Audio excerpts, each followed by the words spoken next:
नमस्कार, मैं हूं आपके साथ ज्योति और आप देख रहे हैं आज की महत्वपूर्ण खबरें फटाफट अंदाज में। आइए अब नजर डालते हैं आज की सुर्खियों पर। विवाद के बाद कृति सेनन का राखी विज्ञापन हटाया गया। रक्षाबंधन पर ज्वेलरी ब्रांड जीवा का विज्ञापन विवादों में घिरने के बाद हटा लिया गया है। विज्ञापन में अभिनेत्री Kriti Sanon bralette style blouse और इंडो वेस्टर्न ड्रेस में नजर आई थी और एक पालतू कुत्ते को भी राखी बांधती दिखाई दी थी। सोशल मीडिया पर इसे भारतीय परंपरा के खिलाफ बताते हुए विरोध शुरू हो गया। अभिनेत्री कंगना रनौत ने भी पहनावे पर सवाल उठाए, जबकि राहुल गांधी ने कृति का समर्थन किया था। बढ़ते विवाद के बीच जीवा ने बयान जारी कर कहा कि उनका उद्देश्य सिर्फ परिवार और पालतू जानवरों के साथ त्योहार की खुशी दिखाना था, किसी की भावनाएं आहत करना नहीं। इसलिए सम्मान और संवेदनशीलता को देखते हुए विज्ञापन सभी प्लेटफॉर्म से हटा लिया गया है। कर्नाटक में अब वंदे मातरम के सिर्फ 2 छंद गाए जाएंगे। वंदे मातरम को लेकर कांग्रेस और बीजेपी के बीच सियासी बहस तेज हो गई है। कर्नाटक के मुख्यमंत्री डीके शिव कुमार ने साफ कहा कि राज्य के सरकारी कार्यक्रमों में अब वंदे मातरम के सिर्फ शुरुआती 2 छंद ही गाए जाएंगे। उन्होंने कहा कि ये कांग्रेस वर्किंग कमेटी के फैसले के अनुरूप होगा और पार्टी इसी विचारधारा पर कायम है। वहीं बीजेपी ने इसे राष्ट्रगीत का अपमान बताया, जबकि कांग्रेस का कहना है कि बीजेपी इस मुद्दे पर सिर्फ राजनीतिक ध्रुवीकरण और तुष्टीकरण की राजनीति कर रही है। तेलंगाना में बस और ट्रक की टक्कर, 6 लोगों की मौत। तेलंगाना के सूर्यापेट जिले में बुधवार सुबह एक दर्दनाक सड़क हादसा हुआ। हैदराबाद से आंध्र प्रदेश जा रही इलेक्ट्रिक बस ने पीछे से लोहे के पिलर से लदे ट्रक को टक्कर मार दी। टक्कर इतनी भीषण थी कि ट्रक के पिलर बस के अंदर घुस गए। हादसे में 5 महिलाओं समेत 6 लोगों की मौके पर ही मौत हो गई, जबकि 12 यात्री घायल हुए। 2 घायलों की हालत गंभीर बताई जा रही है। मुख्यमंत्री रेवंत रेड्डी ने हादसे पर दुख जताते हुए घायलों के बेहतर इलाज के निर्देश दिए हैं। शुरुआती जांच में तेज रफ्तार को हादसे की बड़ी वजह माना जा रहा है। 2029 चुनाव से पहले जेन जी और जेन अल्फा तक पहुंचेगा चुनाव आयोग।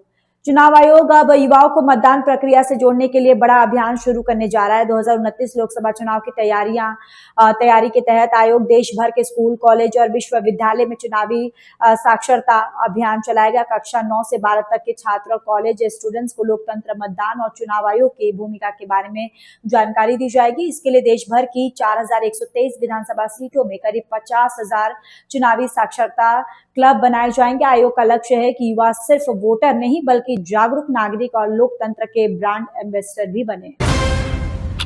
अमित शाह बोले, भारत कोई धर्मशाला नहीं। गृहमंत्री अमित शाह ने राष्ट्रीय सुरक्षा सम्मेलन में अवैध घुसपैठ पर बड़ा बयान दिया। उन्होंने कहा कि भारत कोई धर्मशाला नहीं है और यहाँ रहने का अधिकार सिर्फ देश के नागरिकों को है।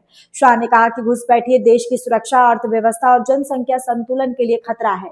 उन्होंने बताया कि पिछले 8 महीनों में उन्होंने सभी सीमा राज्यों का दौरा किया और सीमा सुरक्षा की नई रणनीति तैयार की। साथ ही आतंकवाद के वे पूरे नेटवर्क को खत्म करने के लिए प्रहार रणनीति को रोजमर्रा की कार्रवाई का हिस्सा बनाने पर जोर दिए।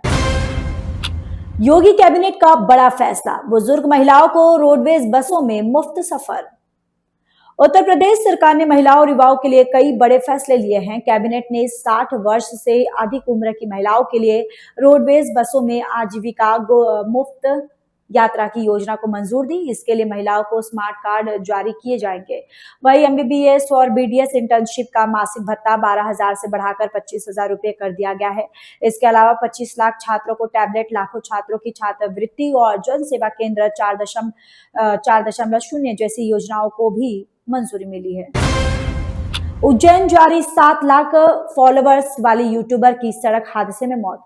हाथरस की मशहूर यूट्यूबर छवि वार्षिक की उनकी मां की मध्य प्रदेश में सड़क हादसे में मौत हो गई। दोनों परिवार के साथ उज्जैन महाकाल दर्शन के लिए जा रहे थे। आगर मालवा के पास उनकी कार ट्रक से टकरा गई, जिसमें छवि और उनकी मां की मौके पर ही मौत हो गई।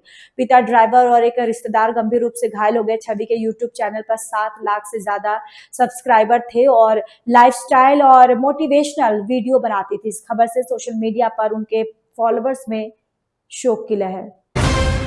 बाराफात पर यूपी में दिखी गंगा जमुनी तहजीब। उत्तर प्रदेश में बाराफात के मौके पर कई शहरों में जुलूस निकाले गए। लखनऊ में हिंदू समाज के लोगों ने मुस्लिम धर्म गुरुओं का माला पहनाकर शॉल ओढ़ाकर स्वागत किया। दोनों समुदाय के लोग एक दूसरे से गिले मिले और सौहार्द का संदेश दिया। वाराणसी में करीब 5 किलोमीटर लंबा जुलूस निकाला, जिसमें विदेशी पर्यटक भी शामिल हुए। वहीं बुलंदशहर में पारंपरिक लठबाजी और तलवारबाजी के करतब भी देखने को मिले। पूरे प्रदेश में सुरक्षा व्यवस्था के बीच त्योहार शांतिपूर्ण ढंग से मनाया गया। बदायूं में अंबेडकर प्रतिमा को लेकर बवाल, पुलिस पर पथराव। बदायूं में डॉक्टर भीमराव अंबेडकर की प्रतिमा लगाने को लेकर बड़ा विवाद हो गया। ग्राम समाज की जमीन पर प्रतिमा स्थापित करने को लेकर दो पक्ष आमने सामने आ गए और भीड़ ने पुलिस पर पथराव कर दिया। इस घटना में सीओ समेत कई पुलिसकर्मी घायल हुए, जबकि एक हेड कांस्टेबल का सिर फूट गया। भीड़ ने पुलिस की 4 गाड़ियों और एक एम्बुलेंस में भी तोड़फोड़ की। इलाके में भारी पुलिस बल तैनात कर दिया गया और मामले की जांच जारी है।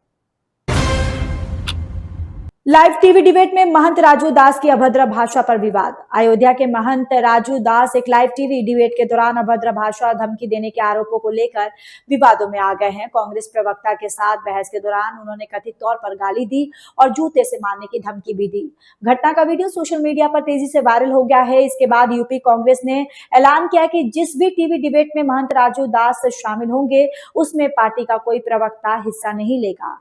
मामला अब राजनीतिक और सामाजिक दोनों स्तर पर चर्चा का विषय बना हुआ है। इस अंक में फिलहाल इतना ही। अगले अंक में आपसे फिर होगी मुलाकात। तब तक के लिए मुझे दीजिए इजाजत। नमस्कार। खबरों में सबसे पहले, सबसे तेज नेशनल न्यूज लाइव, देश का सबसे तेजी से आगे बढ़ता हिंदी न्यूज चैनल उपलब्ध है डिजिटल केबल नेटवर्क पर Android based DTH smart setup box, सभी OTT प्लेटफॉर्म। 24 घंटे लाइव देखिए हमारे सोशल मीडिया पेजेस पर।